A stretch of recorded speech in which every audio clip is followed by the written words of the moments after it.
আওয়ামী লীগ নেতাদের পুনর্বাসন ও সরকারি বরাদ্দে বৈষম্যের অভিযোগে পার্বত্য মন্ত্রণালয়ের উপদেষ্টা সুপ্রদীপ চাকমা ও যুগ্ম সচিব কঙ্কন চাকমাকে অপসারণের দাবি জানিয়েছে মারমা সচেতন নাগরিক সমাজ। সকালে প্রেস ক্লাবে সংবাদ সম্মেলনে মারমা সম্প্রদায়ের প্রতিনিধিরা জানান, সুপ্রদীপ চাকমাকে আওয়ামী লীগ উপদেষ্টা হিসেবে নিয়োগ দিয়েছে।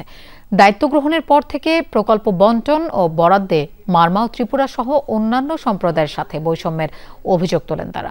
পাশাপাশি আওয়ামী লীগের জনপ্রতিনিধিদের প্রকল্প দিয়ে পুনর্বাসন করা হচ্ছে বলেও অভিযোগ করা হয়।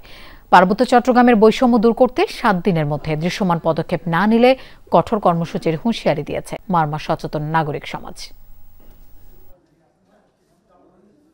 সুপ্রদীপ চাকমা আমরা